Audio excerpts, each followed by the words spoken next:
నమస్తే అమ్మా. నమస్తే తల్లి. అమ్మ, ఈ మధ్య కాలంలో ఎక్కువగా స్తోత్ర పారాయణాలు చేస్తే మంచిది అని చెప్పి వింటున్నాం. ముఖ్యంగా ఖడ్గమాల స్తోత్రం. అవునా తల్లి?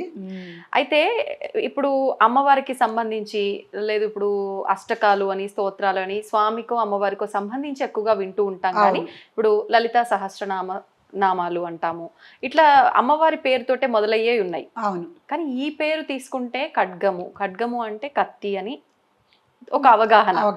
ఏంది ఖడ్గమాల అంటే కత్తి పైన ఒక స్తోత్రం ఏంటి, మరి ఇది పారాయణం చేయటం అసలు దేనికి సంబంధించింది, చేస్తే వచ్చే ఫలితం ఏంటి, ఇదంతా ఒక పెద్ద క్వశ్చన్ మార్క్ గా కన్ఫ్యూజన్ గా ఉందమ్మా. ఒక్కసారి దాని గురించి వివరణ ఇచ్చి చేస్తే వచ్చే ఫలితాలు ఏంటో మాట్లాడుకుందాం. తప్పకుండానమ్మా. శ్రీమాత్రే నమః. ఇది ఖడ్గమాల అనే కాదు, ఇది ఖడ్గమాల స్తోత్ర రత్నం. అంటే అన్నిటికీ లలితా స్తోత్ర రత్నం అట్లా ఉన్నట్టు ఇది కూడా ఖడ్గమాల స్తోత్ర రత్నం పూర్తిగా. అయితే ఖడ్గానికి మాలలు ఏంటంటే ఖడ్గాలన్నీ ఉన్న పూలల్లే మాల కట్టారా అదేంటి అని అందరికీ సందేహం. కానీ దీంట్లో మొట్టమొదటిది ఏమిటంటే అస్య శ్రీ శుద్ధ శక్తి మాల మహామంత్రస్య, ఫస్టే అట్లా ఉంటుంది. అంటే అస్య శ్రీ అంటే ఇది ఇటువంటి శుద్ధ శ్రీ శక్తి మాల అంటే ఖడ్గములన్నిట్లలో ఖడ్గంలో శక్తి ఉంటుంది కదా, ఆ శక్తిని ఒక మాలగా ఏర్పరిస్తే ఎలాంటి స్తోత్రం ఏర్పడుతుందో ఆ స్తోత్రం అన్నాడు. అంటే అమ్మవారు అంటేనే శక్తి స్వరూపిణి. అవునమ్మా. శివశక్తేక రూపాలు కదా అమ్మవారు అయ్యవారు. శివుడిలో ఉండేటువంటి అచేతనత్వము, అమ్మవారిలో ఉండేటువంటి చేతనత్వము రెండు కలిపితే ఆ రెండు కూడా ఒక మొత్తం సృష్టిని, అంటే సృష్టి స్థితి లయకారకత్వాన్ని నిర్వహించగలుగుతారు వాళ్ళిద్దరు. అమ్మవారు అయ్యవారు కలిపి. అంటే ఇక్కడ అమ్మవారిని మనం శక్తి రూపంలో చెప్పుకుంటే ఆ శక్తి అనేది ఖడ్గంలో తప్పనిసరిగా ఉంటుంది. ఆ శక్తిని మాలగా ఉంచుతూ, అంటే అమ్మవారు ఎన్ని విధాలుగా శక్తి రూపాల్లో ఉన్నారో, అంటే ప్రతి వస్తువులోనూ ప్రతి అక్షరంలోనూ ప్రతి పదార్థంలోనూ శక్తి రూపంలో అమ్మవారు ఎలా ఉన్నారు, ఎన్ని పేర్లతో ఉన్నారు అనేది ఒక మాలా రూపంలో ఈ ఖడ్గమాల స్తోత్రరత్నంలో వివరించడం జరిగింది. అందుకని వీళ్ళు ఏం చెప్పారంటే ఖడ్గమాల స్తోత్రరత్నం అని ఒక, అంటే ఇది మంత్రశాస్త్రంలోది కదా, తంత్రశాస్త్రంలోది. వామకేశ్వర తంత్రం అని మనకి తంత్రాలు 64 ఉన్నాయి విజిత. 64 తంత్రాలు ఉన్నాయి. దాంట్లో వామకేశ్వర తంత్రం అని ఉంది. దాంట్లో ఖడ్గమాల తీశారు వీళ్ళు, చాలా భిన్నంగా ఉండేటట్టు. ఎందుకంటే ఈ ఖడ్గమాలలో అన్ని శక్తి స్వరూపాలు లైన్గా మనకు పేర్లు వస్తూ ఉంటాయి. అంటే మనం పర్యాయ పదాలని చెప్పుకుంటాం తెలుగులో, సినానిమ్స్ అని చెప్తారు కదా, అవి ఆ పర్యాయ. ఇప్పుడు కమలము ఉందనుకో, తామర పువ్వు, అలా చెప్పినట్టుగా సంస్కృతంలో అమ్మవారి పేర్లు అన్నీ వస్తాయి మనకి లైన్గా. స్తోత్రం అంతా అలానే ఉంటుంది, స్తోత్రం అంతా అమ్మవారి పేర్లే ఉంటాయి. ఆ శక్తి మాలలుగా అలా ప్రవహిస్తూ ఉంటుంది ఆ ఖడ్గమాలలో. అందుకని శక్తి అనేది ఖడ్గానికి మారుపేరు. ఖడ్గమాల స్తోత్రరత్నం అని వాడు హెడ్డింగ్ పెట్టినప్పటికీ ఈ స్తోత్రరత్నానికి మొట్టమొదటిదే అస్య శ్రీ శుద్ధ శక్తి మాలా మహామంత్రస్య భగవాన్ హయగ్రీవ ఋషి అనుష్టుప్ ఛంద శ్రీ లలితా పరాభట్టారిక అని వస్తుంది. తర్వాత అక్కడికి అంటే మొత్తం చెప్తే మనకి ప్రేక్షకులు కొంచెం కన్ఫ్యూజ్ అవుతారు కనుక నేను ఖడ్గమాల అనేదాన్ని ముందు వివరణ ఇస్తాను. అయితే దాంట్లో ఏమొస్తుందంటే అమ్మవారు ఏదో ఖడ్గం పట్టుకున్న మహాకాళీ స్వరూపంలాగా, కాళికాదేవిలాగా అట్లా కనిపిస్తుంది అనే దీనికి ఆ తంత్రశాస్త్రంలో ఎంత చక్కటి వివరణ ఇచ్చారంటే సాత్విక కకార భట్టారక పీఠస్థిత కామేశ్వరాంక నిలయ మహాకామేశ్వరి, ఇంత చక్కటి వివరణ ఇచ్చారు. సాత్వికం అంటే మనకు తెలుసు కదమ్మా, చాలా శాంత స్వభావంతో ఉండేవాడు. సాత్విక కకార భట్టారక పీఠస్థిత కామేశ్వరాంక నిలయ, చక్కగా కామేశ్వరుడి ఒడిలో కూర్చుంటుంది అమ్మవారు. ప్రియమైన భార్య కనుక చక్కగా అందంగా చక్కగా వామాంక నిలయగా కూర్చుని ఉంటుంది అమ్మవారు. కూర్చుని మహాకామేశ్వరి రూపంలో దర్శనమిస్తూ ఉంటుంది. ఇంత స్పష్టంగా చెప్పారు. మొట్టమొదట ధ్యాన శ్లోకంలోనే చెప్పారు ఈ విషయం. ఆ చెప్పిన తర్వాత దాని ఇదంతా ఉంటుంది కదా వివరణ అంతా కూడా. అందుకని అస్యశ్రీ శుద్ధ శక్తి మాల మహామంత్రస్య అన్నప్పుడే ఇది శక్తిమాల స్తోత్రము అని అర్థమైపోతుంది. తర్వాత ఈ ఖడ్గం అంటే ఇంకా ఉన్న విపరీతమైన ఆలోచనలు వస్తే అవును. సాత్విక కకార భట్టారక పీఠస్థిత కామేశ్వరాంక నిలయ మహాకామేశ్వరి. ఇక్కడతో ఇంకా మొత్తం మొత్తం అంటే మనకున్నటువంటి అభిప్రాయాలన్నీ పూర్తిగా తుడిచిపెట్టుకుపోతాయి అవును ఖడ్గమాలంటే. ఇప్పుడు చాలా మంది మీరు అన్నది వాస్తవం అమ్మ, పేరు వినగానే ఇది కొంచెం ఉగ్ర దేవతలకు సంబంధించిన స్తోత్రమేమో, ఇది మేము పారాయణం చెయ్యొద్దు, ఇది కొంతమంది మాత్రమే చెయ్యాల్సిన విధానము అని చెప్పి అంటూ ఉంటారు. ఇది అపోహ మాత్రమేనా అమ్మ, నిజమా? అపోహనే. ఎందుకంటే ఇప్పుడు కొన్ని స్తోత్రాలు ఉంటాయి, అవి గురువు ఉపదేశం ఇచ్చినప్పుడే మనం చెయ్యాలి అనేటువంటి నియమము ఒక్క ఖడ్గమాలకే కాదమ్మా, లలితా సహస్రానికి ఉంది, లలిత త్రిశతి స్తోత్రానికి ఉంది, మళ్ళీ అష్టోత్తర శతనామావళికి ఉంది, అన్నిటికీ ఉంటాయి. ప్రతి స్తోత్రానికి ఒక గురువు ఉపదేశం ఉండి తీసుకొని చదవాలి అని ఉంటాయి. ముఖ్యంగా లలితాదేవికి సంబంధించినంతలో బీజాక్షరాలు ఎక్కువ ఉంటాయి. చాలా మందికి బీజాక్షరాలు అంటే కూడా అనుమానం, ఏంటి బీజాక్షరాలు అనుకుంటే, ఇప్పుడు మనకి ఇన్ని విత్తనాలు చల్లుతాడు రైతు, కొన్నే మొలకెత్తుతాయి. అట్లాగే మనకి అకారాది చకారాంత పర్యంతం అమ్మవారి అక్షమాల ఉంది కదా, దాంట్లో అన్ని మన అక్షరాలన్నీ వస్తాయి, అకారాది చకారాంత పర్యంతం. అందుకే అక్షమాల. అమ్మవారు పట్టుకునే దానికి అక్షమాల అని ఎందుకు పేరంటే అకారం నుంచి చకారం వరకు ఉంటాయి. అమ్మవారి మాలలో అక్షమాల అన్ని ఉన్నప్పుడు అన్ని కొన్ని అచ్చులు ఉన్నాయి, కొన్ని హల్లులు ఉన్నాయి కదా మనకి. అచ్చులు హల్లులు రెండు ఉన్నప్పటికీ కూడా అన్ని అక్షరాలకి విస్ఫోటనం చెందేటువంటి స్వభావం ఉండదు. విస్ఫోటనం అంటే రియాక్షన్. కొన్ని శబ్దాలకి అంటే కొన్ని అక్షరాలకి అవి బీజంలాగా మొలకెత్తే స్వభావం ఉంటుంది కదా. అలాగే ఒక అక్షరం చదివితే మనం మామూలుగా ఆ అన్నం, మామూలుగా హ్రీం అన్నం, ఈ అక్షరం తేడా తెలియట్లా, ఈ హ్రీం అన్నది బీజాక్షరం. అలాగే శ్రీం అన్నం, ఇది కూడా బీజాక్షరం. తర్వాత ఐం అన్నం, ఇది కూడా బీజాక్షరం. ఎందుకని అంటే ఒక లెటర్ ఒకే విధంగా మనకు అంటే పలికినప్పుడు అదే విధంగా వినిపిస్తే బీజాక్షరం కాదు, అది వినిపించడం కాదు. ఐం హ్రీం శ్రీం ఉంటే, శ్రీం అనేది లక్ష్మీదేవతకి నామవాచకం. అంటే మనం ఒక దేవతని పిలవాలనుకో, మనం ఏమంటాం, ఓం అనేది ఏంటంటే వాళ్ళ అడ్రస్లు అండి. ఊరికే లక్ష్మీదేవత అనం కదా, ఓం లక్ష్మీ అయిన మహా, ఓం గౌరీ అయిన మహా, ఇలా ఓం ఓం అంటాం కదా. ఈ ఓం అనేది వాళ్ళని మనం అడ్రస్ చేస్తూ పిలవటం. ఇప్పుడు మన కల్చర్లో ఇంగ్లీష్లో మాట్లాడే మిస్టర్, మిసెస్ అట్లా మాట్లాడతారు కదా, అలా మాట్లాడేప్పుడు ఏంటో వాళ్ళ పేరు ముందర అవి చేరుస్తారు. ఇప్పుడు తెలుగులో అయితే శ్రీమంతో శ్రీనో ఏదో చెప్తూ ఉంటారు. అలా గౌరవవాచకంగా చెప్పేది ఓంకారం. ఆ ఓంకారంతో కలిపి ఓం నమ శివాయ, నమః అంటే మనం నమస్కరిస్తున్నట్టు తెలుస్తుంది. శివుడికి ఓం ఎందుకు పెట్టాలి? సంహారకారకుడు, సృష్టి స్థితి లయల్ని ఆయన చేతిలో ఉంచుకున్నవాడు. అంత పెద్ద దేవతని మనం శివాని ఎట్లా పిలుస్తాం? అంతేగా, ఓం నమ శివాయ అని చెప్పాలి మనం. అంటే ఆ దేవతలను మనం గౌరవించి సంబోధించి వాళ్ళకి గౌరవ వాచకాన్ని ఇస్తూ మనం వాళ్ళని నమస్కరించి చెప్తున్నాం. ఇక్కడ కూడా ఏంటంటే ఇప్పుడు ఈ ప్రతి అక్షరము బీజాక్షరము అంటే ఐం అనేదేమో సరస్వతీదేవికి బీజాక్షరం, శ్రీం అనేది లక్ష్మీదేవికి. ఎవరన్నా శ్రీ అని పెట్టుకుంటే, శ్రీలక్ష్మి అని పెట్టుకున్నారనుకోండి, శ్రీలత అమ్మో లక్ష్మీదేవి నువ్వు అంటారు. ఎందుకు? శ్రీ అంటేనే లక్ష్మీదేవత, లక్ష్మీప్రదం. అట్లాగే హ్రీం ఉంది, అది లలితాదేవి శక్తి రూపం. అందుకని వీళ్ళ ముగ్గురిని మనం ఏమంటాం? హ్రీం అలా పిలవం కదా. ఓం ఐం హ్రీం శ్రీ అంటే మహాకాళి, మహాలక్ష్మి, మహాసరస్వతి ముగ్గురు దేవతలు మనకు వచ్చేసారు. ఇది వీళ్ళకి మనం ఏంటంటే ఒక వాచకం అనమాట, వాళ్ళని పిలిచేటప్పుడు మనం అట్లా పిలుస్తాం కదా. మన భాషలో అంటే రెస్పెక్ట్ ఇస్తూ గౌరవిస్తూ దేవతలను గౌరవించాలి కనుక. ఎందుకు గౌరవించాలి అని ఇప్పుడు చాలా మందికి డౌట్లు వస్తాయి. ఎందుకు గౌరవించాలి అంటే మనకన్నా ఎక్కువ శక్తి ఎవరికున్నా వాళ్ళని గౌరవించాలి. అంతే, ఎవరికి మనకన్నా. ఇప్పుడు మన తల్లి ఉంది, ఆవిడ మనకన్నా డెఫినెట్ గా శక్తివంతురాలే కదా.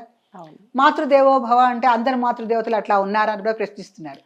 అంటే కైక లాంటి తల్లులు ఉన్నారంటున్నారు. పాపం ఆవిడ కూడా ఒక చారిత్రాత్మక విషయం కోసమే ఆయన అడవులకు పంపించింది. కానీ అలాంటి తల్లులు ఉంటారా అంటే శంకరాచార్యులు వారు మనకు ఒక మంచి విషయం చెప్పారు. కుపుత్రో జాయేత కుమాత నభవతి. ఎక్కడ చెడు తల్లి ఉండదు, చెడు పుత్రులు ఉంటారు. కుపుత్రో జాయేత, చెడ్డ కొడుకులు పుట్టచ్చు కానీ చెడు తల్లి మాత్రం ఎక్కడ, ఆ తల్లి కదా. కానీ మనకు అలా అనిపిస్తున్నారు అంటే తప్పు మనలోనే ఉంది అని భావన చేసుకోవాలమ్మా. తప్పు మనలో లేదు, కలియుగంలో ఉంది. కుపుత్రో జాయత కుమాత నా భవతి అన్నది శంకరాచార్యుల కాలం నాటికి తల్లులందరూ అలా ఉన్నారు. ఇప్పుడు కలియుగం 5,000 సంవత్సరాలు దాటి వచ్చేసాం. యుగ ప్రభావం మనుషుల మీద చాలా ఉంటుందమ్మా. ఇప్పుడు కృతయుగం ఉంది, అప్పుడున్న లక్ష్మీనారాయణ పరిస్థితులు వేరు. త్రేతాయుగం వచ్చింది, రాముడు తీరు వేరు, సీత కోసం చిన్న పిల్లాడిలా ఏడుస్తాడు. అలా దేవతలు ఏడవటం ఏంటంటే అది త్రేతాయుగం. ఆ యుగ లక్షణం అట్లాగే ఉండాలి. రాముడు మానవుడిలాగా భూమి మీదకి వచ్చాడు కనుక ఏడ్చాడు, దేవతలాగా రాలాయన. మనలాగా మామూలు 2 కాళ్ళు 2 చేతులు, హృదయము, మామూలుగా బాధలు కష్టాలు సుఖాలు అన్ని కలగలుపుకుని వచ్చాడు రాముడు. తర్వాత కృష్ణుడు ద్వాపరయుగంలో వచ్చాడు, ఆయన కూడా అంతే మామూలు చిన్న పిల్లాళ్ళ బోళ్ళు చిలిపి చేష్టలు చేస్తాడు కృష్ణుడు. అందుకని యుగ ధర్మం బట్టి పాత్రలు ఉంటాయి. అక్కడ దాకా తల్లులందరూ చక్కగా యశోద, దేవకి దేవి, కౌశల్య లాగానే ఉన్నారు. కలియుగం వచ్చేసరికి తల్లి రూపం కూడా మారిందని చెప్పుకోవాలి. ప్రస్తుతం మనం చూస్తున్న అంటే మనం వింటున్న వార్తలు కానీ చూస్తున్న సంఘటనలు నిజానికి తల్లిని అలా భావించడమే పరమ పరమ అంటే చాలా క్షమించదగిన విషయం కాదు. అయినప్పటికీ కూడా అలా కళ్ళతో చూస్తూ ఒప్పుకోకుండా ఎలా ఉంటాం? అందుకని తల్లి పాత్ర కూడా కలియుగంలో మారింది, మనం ఏం అనలేము. కానీ ఇక్కడ ఏంటంటే ఇప్పుడు మనం చెప్పుకుంటున్న ఖడ్గమాల ఏ యుగానికి సంబంధించింది కాదు. అసలు యుగాలకు ముందున్నటువంటి పూర్వజాల సృష్టికి ముందున్నటువంటి లలితాదేవి, పార్వతి శివుడు వీళ్ళిద్దరూ కూడా, అంటే పార్వతీదేవి లలిత అంశే కదా, లలిత అంశే కనుక పార్వతీదేవి తన నాదురైనటువంటి శివుడితో ఏమిటి నువ్వు తంత్రాలని బోధించావు, వాళ్ళకి తంత్రం కాదు మంత్రం బోధించు, మంత్రం బోధిస్తే ప్రజలందరూ చక్కగా మోక్షానికి దారి తీసే శ్రీ విద్యను నేర్చుకుంటారు, నువ్వు తంత్రం నేర్పిస్తే వాళ్ళ ఆకర్షణలకు లోనయ్యి అటు ఇటు వెళ్ళిపోతారు. ఆకర్షణ అంటే జీవితంలో కొంచెం పతనానికి మార్గం అనే అర్థం. ఆకర్షణ అంటే కొన్ని వ్యసనాలు ఆకర్షణకి ఎవరైతే లోన్ అవుతారో వాళ్ళు ఇంకా రాను రాను పతనానికి వెళ్ళిపోతారు. అంతే అమ్మ. అందుకని ప్రశాంతమైన మనస్సుతో మనకి ఇవన్నీ ఉన్నాయి కదా, ధర్మార్థ కామ మోక్షాలు ఉన్నాయి కదా, వాటన్నిటిలో చివరి మోక్షాన్ని సాధించాలంటే ధర్మము అర్థము కామము ఈ మూడిటిని కూడా పూర్తి చేసుకొని మోక్షానికి వెళ్ళాలి. ఆ మోక్షానికి చెందినటువంటి శ్రీ విద్యలు ఏవో చెప్పు అంటే అప్పుడు ఈ లలితా సహస్రము, లలితా ఖడ్గమాల, మళ్ళీ త్రిశతి ఇవన్నీ కూడా వచ్చినాయి. ఆ సందర్భంలోనే సౌందర్యలహరి శంకరాచార్యుల వారు కూడా రాశారు. సో ఇవన్నీ ఏంటంటే సాత్విక కకార భట్టారక పీఠస్థిత నిలయ అని చెప్పుకున్నామే మనం. అటువంటి సాత్వికమైన అమ్మవారి రూపాలు. ఇప్పుడు లలితా సహస్రనామాలు వసిన్యాది వాగ్దేవతలు చెప్పారు. ఇప్పుడు ఈ ఖడ్గమాల స్తోత్రం ఎవరమ్మా? ఖడ్గమాల స్తోత్రం ఎవరు చెప్పాలి, అది ఒక తంత్రశాస్త్రం నుంచి తీసుకోబడింది. ఇప్పుడు నువ్వు అన్నది చాలా కరెక్ట్. వసిన్యాది వాగ్దేవతలు లలితా సహస్రం చెప్పారంటే ఆ వసిన్యాది వాగ్దేవతలు చింతామణి గృహంలో లలితాదేవి కొలువు తీర్చి ఉండగా వీళ్ళ అమ్మవారు చెప్పింది మీరు ఈ స్తోత్రాలన్నీ బయట పెట్టచ్చు, అంటే బయటికి ప్రకటితం చేయొచ్చు అని వాళ్ళు ప్రకటించారు. అమ్మవారి నామాలన్నీ చెప్తూ వచ్చారు 1000 నామాల్లో.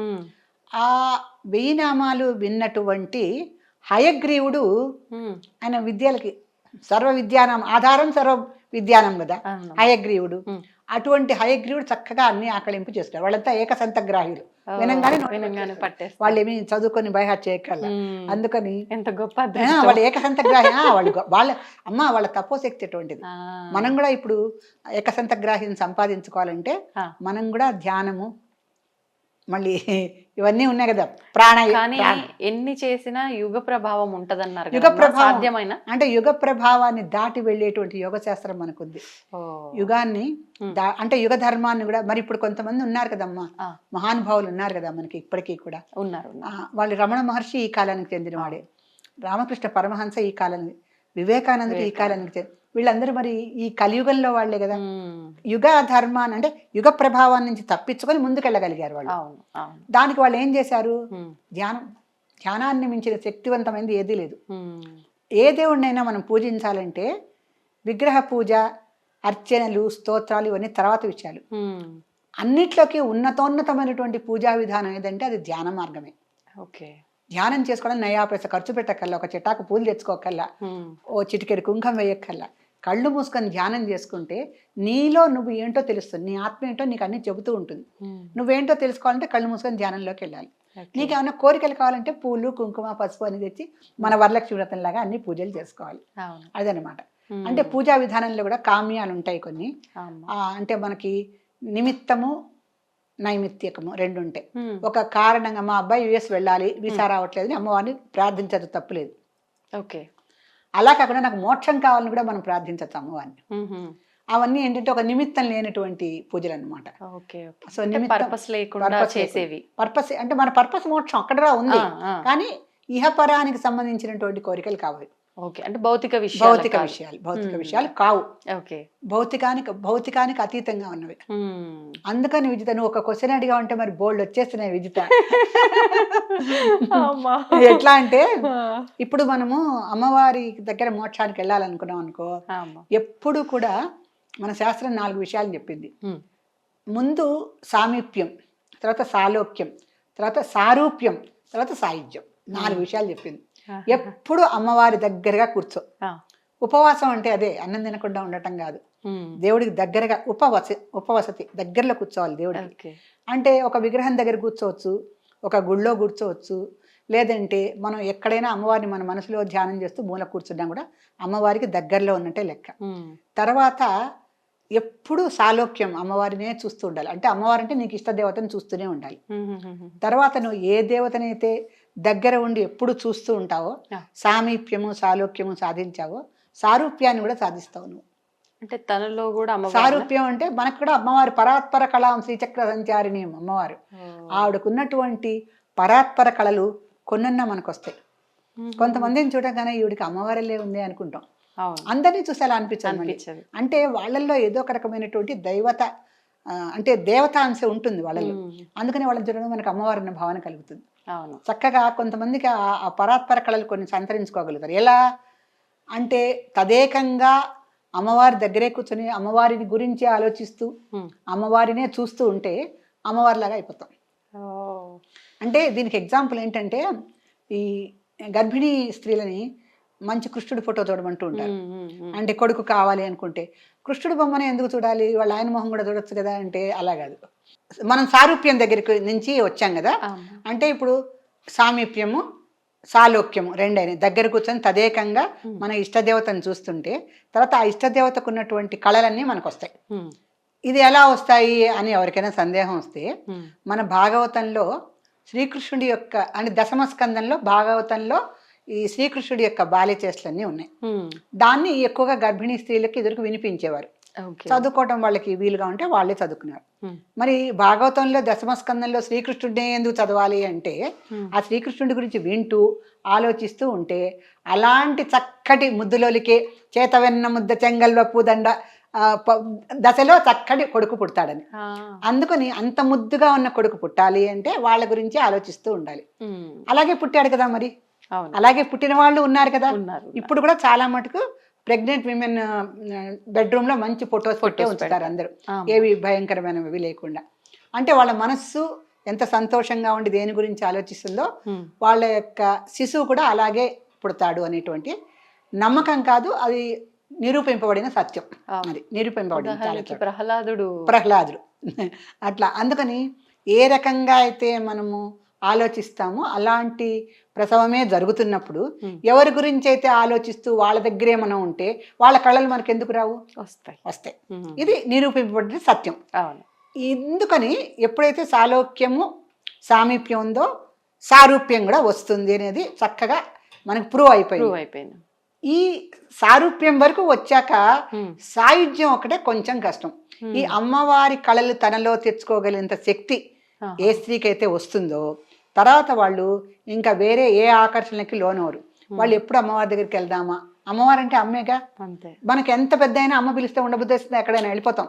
మా అమ్మ పిలిచిందంటాం, అన్ని పనులు వదిలిపెట్టి వెళ్ళిపోతాం, ఎక్కడ ఆగం. అమ్మవారు ఒకటే కదా.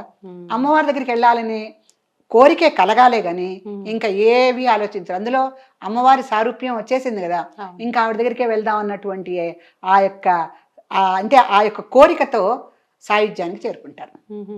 ఈ 4 మనం ఎందుకు చెప్పుకుంటున్నాం అంటే, ఏ దేవత అయినా కూడా తన యొక్క శక్తిని తన యొక్క భక్తుల్లో నింపి పెడుతుంది. యా దేవి సర్వభూతేషు శక్తి రూపేణ సంస్థిత. సర్వభూతేషు అన్ని జీవుల్లో అమ్మవారు ఆ బ్రహ్మ కీట జనని, బ్రహ్మ నుంచి ఒక చిన్న కీటకం వరకు అందరికీ తల్లి అమ్మవారు. చిన్న చీమకు కూడా ఆవిడే అమ్మ, బ్రహ్మరూపానికి కూడా ఆవిడే అమ్మ. ఆ బ్రహ్మ కీట జనని ఇటువంటి నామాలన్నీ లలితా శాస్త్రంలో ఉన్నాయి. అందుకని ఎప్పుడైతే ఈ సాయుధ్యానికి ఒక రకమైనటువంటి ఏర్పాట్లు చేసుకుంటారో అటువంటి సాయుధ్యాన్ని ఇచ్చేటువంటి ఈ బీజాక్షరాలు ఉంటే ఈ బీజాక్షరాలు పలకటానికి ధ్యానం చేసుకొని మనకి గురువు ఎవరనిపిస్తే వాళ్ళ దగ్గరికి వెళ్ళి చక్కగా మేము ఈ ఖడ్గమాల చదవాలనుకుంటున్నాము, మాకు ఉపదేశం ఇవ్వండి అంటే గురువులు దొరకరండి, గురువుల్ని నమ్మేటట్టు లేదంటే నిజమే, దొంగ గురువులే ఎక్కువ ఉన్నాయి, దొంగ పీఠాలే ఎక్కువ ఉంటున్నాయి. ఇప్పుడు కలియుగంలో ఉన్నాం గనక జల్లెడ పట్టుకోవాలి మనం. ఒక 80% రాళ్ళు కింద పడిపోయినా ఒక 20% బియ్యం పైకి తేలుతాయి. ఆ 20 మందిలో సద్గురువుని వెతుక్కోవాలి. మరి సద్గురువులు ఉన్నారుగా ఇప్పటికీ, లేకుండా ఏం లేంగా మనం. దానికి నేను కొన్ని సూచనలు అయితే ఇవ్వగలను మన ప్రేక్షకులకి. ఏంటంటే ఫస్ట్ తల్లి తండ్రి వాళ్ళకి ఖడ్గమాల మాకు ఇలా ఆనతి ఇవ్వండి అని చెప్పేసి వాళ్ళని గురువులుగా స్వీకరించి వాళ్ళ దగ్గర నుంచి తీసుకోవచ్చు. తల్లి కానీ తండ్రి కానీ ఒక గురువు స్థానాన్ని తీసుకొని లలితా సహస్రం చదవాలనుకునే పిల్లలకి లలిత ఖడ్గమాల స్తోత్రత్వం చదవటానికి భయపడే వాళ్ళకి వాళ్ళు చక్కగా ఉపదేశం ఇవ్వచ్చు. లేదు కొంతమంది తల్లిదండ్రులు మాకేం తెలియదు, మేమేమి ఇస్తాం, అది పెద్ద విషయం కదా అన్నారనుకోండి, ఆ ఊర్లో ఒక సద్గురువు లేకుండా ఏమీ ఉండరు. ఆ ఊళ్ళో వెతుక్కోవాలి కొంచెం. అంటే ఖడ్గమాల చదవాలని ఆసక్తి ఉన్న వాళ్ళు కొంచెం వెతుక్కోవాలి. వెతుక్కుంటే ఎక్కడో ఒక మంచి సద్గురువు దొరుకుతాడు. మనకి అతను ఉపదేశం చేస్తున్నంత సేపు అతనికి మంచి భావన ఉంటే చాలు.